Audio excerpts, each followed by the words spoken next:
Bismillahirrahmanirrahim. Assalamualaikum warahmatullahi wabarakatuh.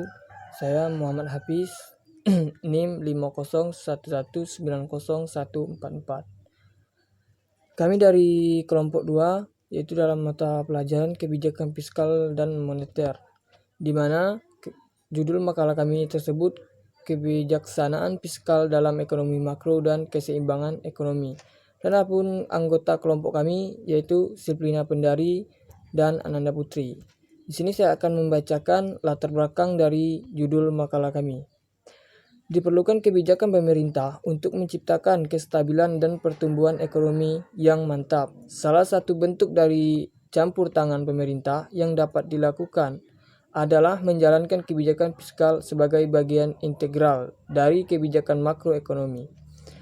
Kebijakan fiskal didesain untuk mengendalikan fluktuasi perekonomian, khususnya fluktuasi dalam pertumbuhan ekonomi, inflasi, dan bertanggung jawab atas ketersediaan semua barang dan jasa publik melalui program administrasi, pembangunan, dan kesejahteraan. Kebijakan fiskal merupakan tindakan-tindakan pemerintah untuk meningkatkan kesejahteraan kebijakan pemerintahan dan di pengeluaran pemerintah. Dan materi selanjutnya yaitu akan dibacakan oleh teman saya Ananda Putri dan Silvina Pendari. Saya akhiri. Wassalamualaikum warahmatullahi wabarakatuh.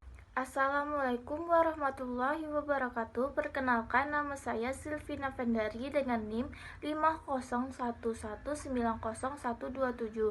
Di sini saya akan menjelaskan materi tentang kebijaksanaan fiskal dalam ekonomi makro. Dalam wacana ekonomi makro, kebijakan fiskal diartikan sebagai langkah-langkah pemerintah untuk membuat perubahan-perubahan dalam sistem pajak atau dalam perbelanjaannya yang bertujuan mengatasi masalah-masalah ekonomi yang dihadapi. Kebijakan fiskal merupakan instrumen manajemen permintaan atau demand management yang berusaha mempengaruhi tingkat aktivitas ekonomi melalui pengendalian pajak dan pengeluaran pemerintah.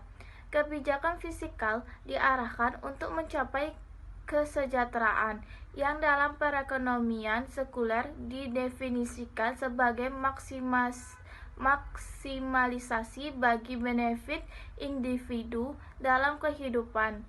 Fiskal terutama ditunjukkan untuk mencapai alokasi sumber daya secara efisien, stabilitas ekonomi, pertumbuhan, dan distribusi pendapatan serta kepemilikan.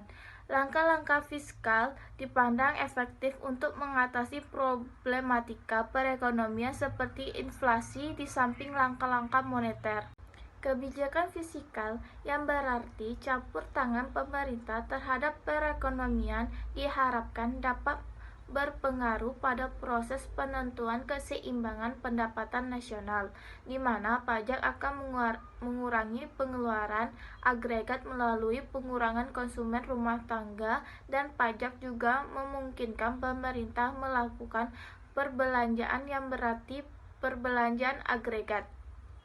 Di samping itu, campur tangan pemerintah dalam perekonomian akan menimbulkan 3 jenis aliran pendapatan dan pengeluaran. Pertama, aliran pendapatan pemerintah dari pembayaran pajak oleh rumah tangga dan perusahaan. Kedua, aliran pengeluaran pemerintah ke sektor perusahaan yang merupakan nilai pengeluaran pemerintah atas barang-barang dan jasa yang diproduksi perusahaan. Ketiga, aliran pendapatan dari sektor rumah tangga dari pemerintah. Secara umum, pemungutan pajak akan mengakibatkan konsumsi dan tabungan rumah tangga berkurang. Pajak merupakan sumber utama perbelanjaan pemerintah. Kebijakan fiskal dalam negara Indonesia tercermin dari APBN, di mana dapat mengatur inflasi agar tidak terjadi krisis moneter. Membangun ekonomi dengan pertumbuhan yang signifikan dan merata.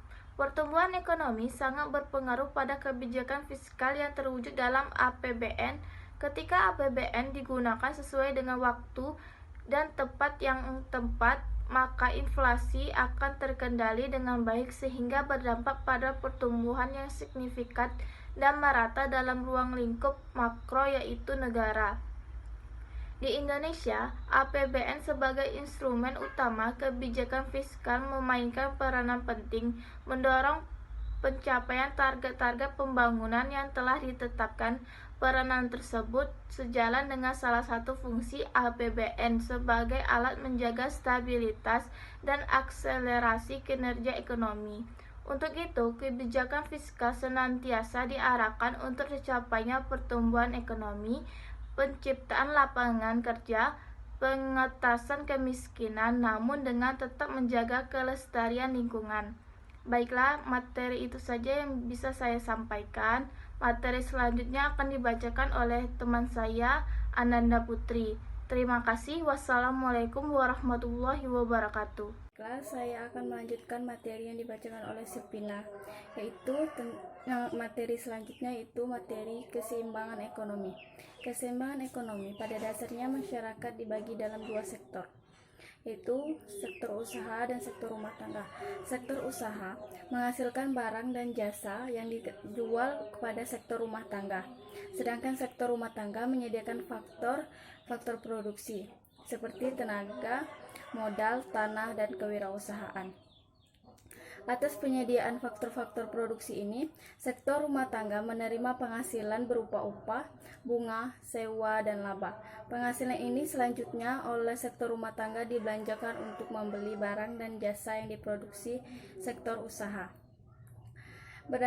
Berdasarkan hal tersebut, dapat disimpulkan bahwa seluruh penghasilan yang diterima sektor rumah tangga akhirnya akan kembali lagi ke sektor usaha. Jadi, ada saling ketergantungan antara dua sektor tersebut. Pengeluaran sektor rumah tangga memberikan penghasilan pada sektor usaha, dan pengeluaran sektor usaha memberikan penghasilan kepada sektor rumah tangga.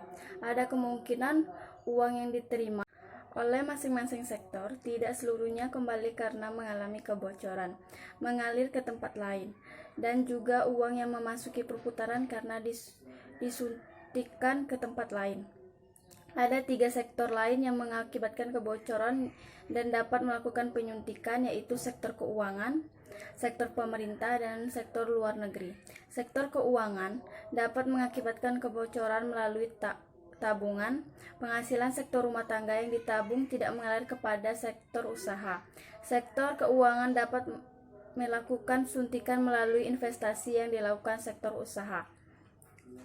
Sektor pemerintah mengakibatkan kebocoran melalui pajak, karena dengan pajak ada sebagian penghasilan sektor rumah tangga yang tidak mengalir kepada sektor usaha.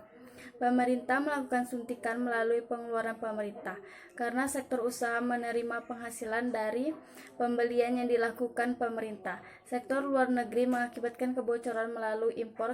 Baiklah, itulah yang dapat saya sampaikan. Terima kasih. Wassalamualaikum warahmatullahi wabarakatuh.